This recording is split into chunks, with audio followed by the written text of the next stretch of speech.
Man, I have found the key ingredient to staying motivated, and everybody laughs when I talk about this. It's something that I live with every single day of my life, and I mentioned it earlier. I live in a perpetual state of gratitude. How about being grateful for future business? Which leads to the conversation of frequency, Narek, which a lot of executive coaches do not have a revelation on. That every time I'm exercising the attribute or articulating gratitude, it is sending a current into the universe that is actually coming back towards me.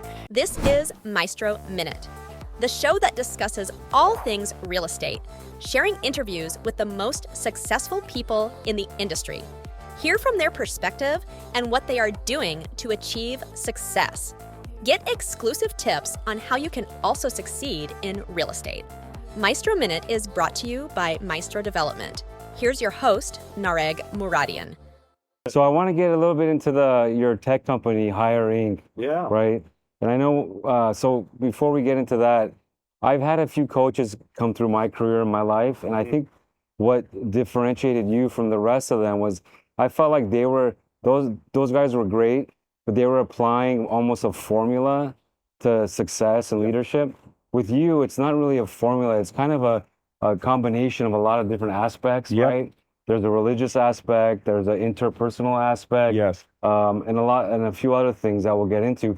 But tell us about Hire Inc. and like the neurology of that and technology that we used on me. And I learned a lot about, things about me neurologically that I wasn't aware of. Yes. And I was able to adjust and be aware of and help me become even more successful, right? So let's get into Hire Inc.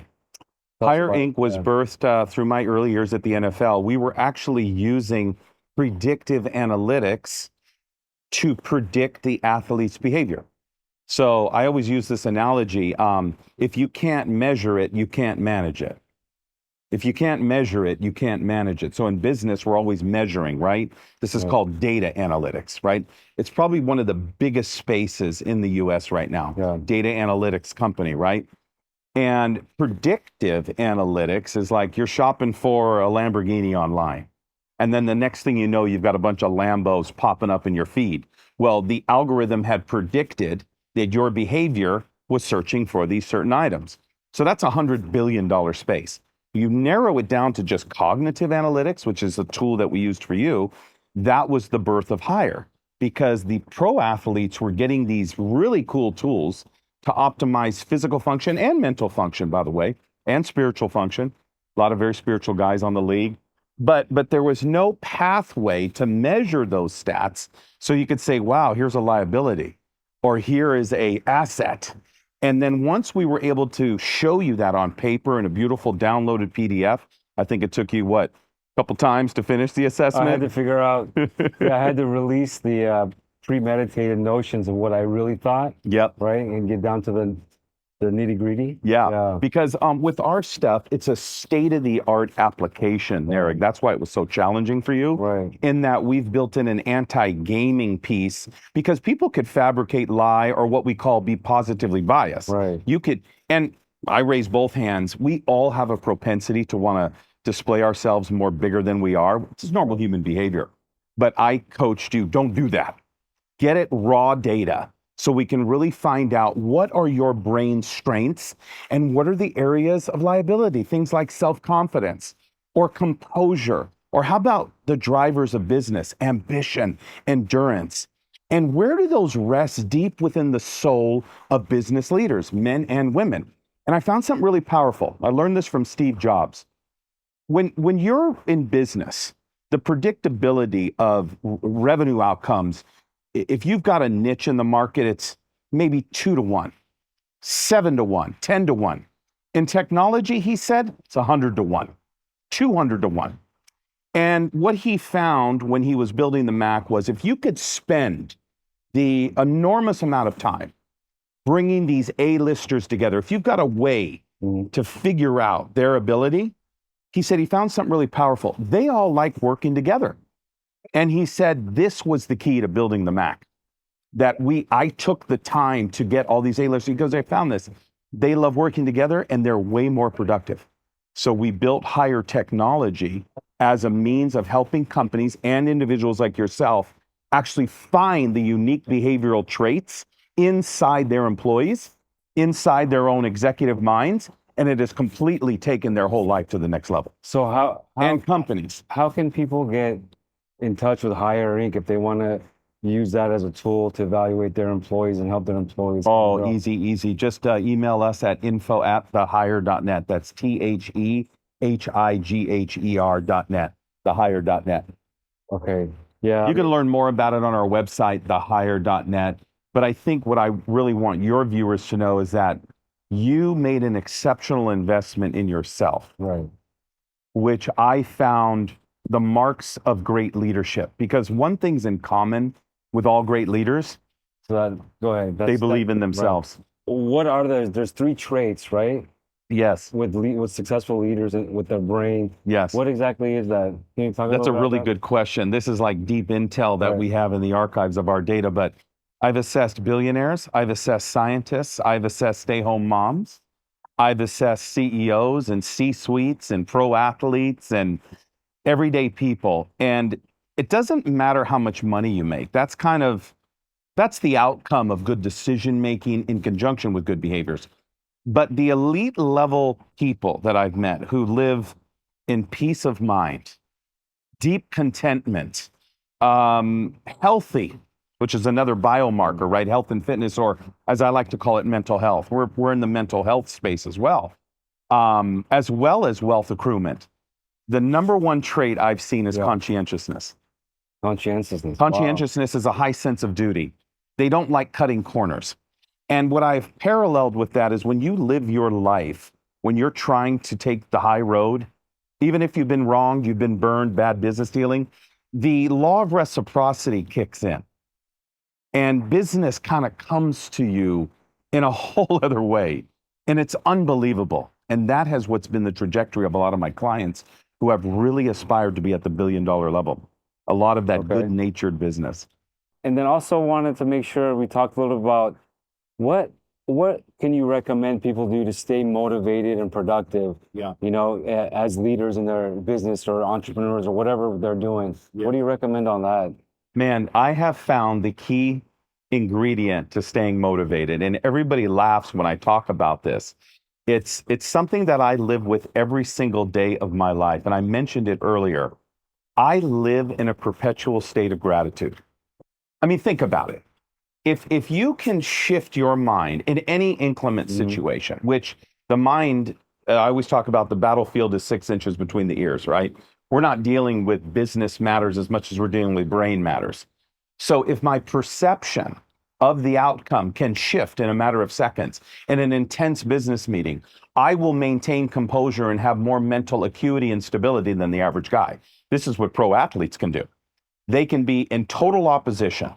You could be at the last touchdown of the game. They need it. There is so much pressure. But how are they able to focus in and maneuver as a team together? There's a certain level of appreciation they have for one another. There has to be a level of congruency. And if you don't have a team, if you're an entrepreneur by yourself, this is even more powerful because it's only you as the governor. Sometimes we have to co-regulate other people. But in this one, you're self-regulating. And being grateful is like working a muscle.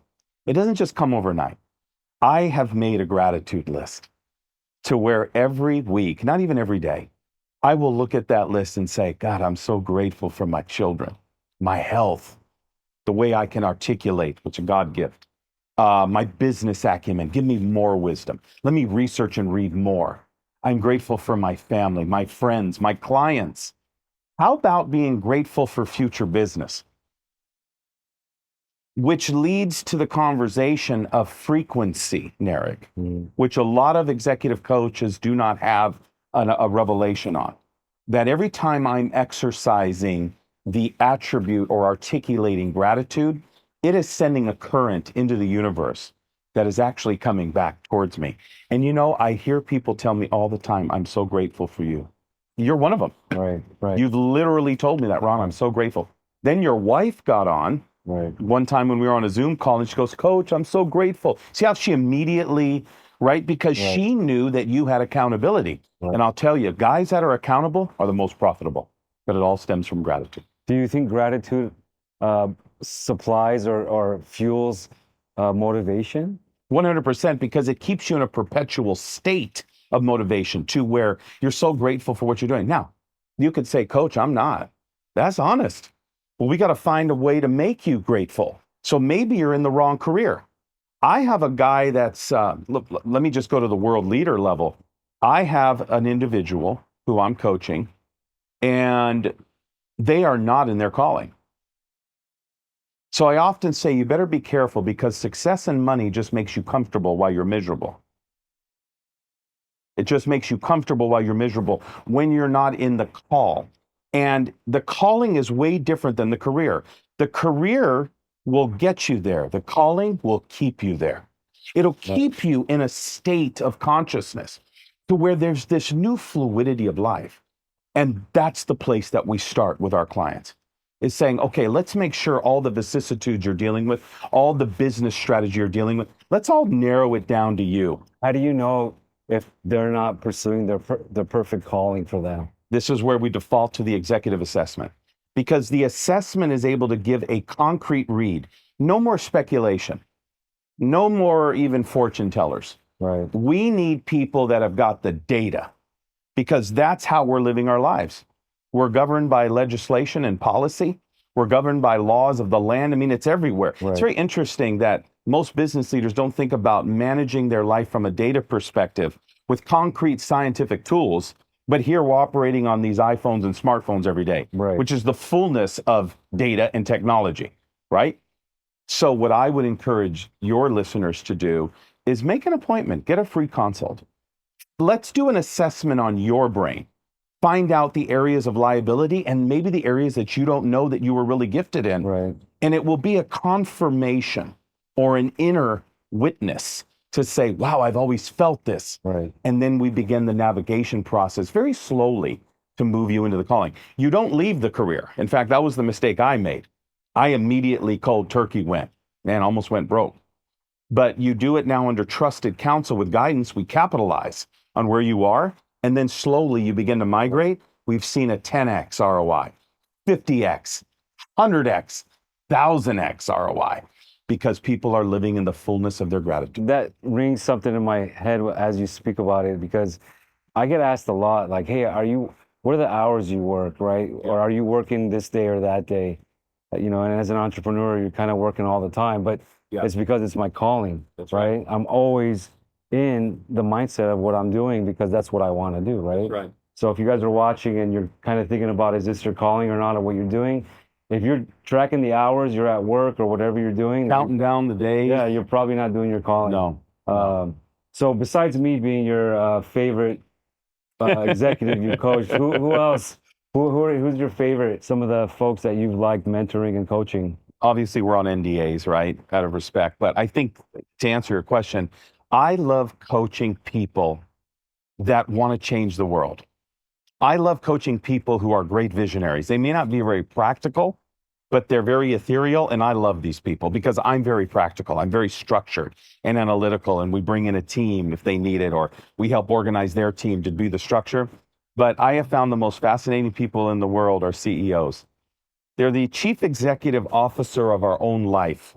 But I found that some of them run the biggest businesses in the world, but they don't know how to run this little temple. You know what I mean? Governing the heart. Funny story, just as we wrap up. Coached a guy that sold his company for $40 billion. Very short window of time. In fact, he actually deferred me to his wife, and then she deferred me to the 4 kids whose all net worth went to, like, I don't know, $1 gazillion overnight, right? For them. And I looked at him one afternoon as I was talking to him about coaching, and he said to me, well, why should I invest in this? And I said, well, let me ask you this. I said, do you know where your inferior vena cava is, which is the main artery to the heart? And I said, do you think that if I found an ailment in there to make it better, that would be valuable? He said, I'm listening. I said, well, I have found the inferior vena cava of your business, and there's a gap here. We can close it. He said, you're hired. Oftentimes, we don't think about the implications of how one decision that we could save you from could save you hundreds of millions of dollars. And I've done it over time and time again. I often tell people I'm their cheapest employee because I'm not the lawyer. I'm not getting a cut.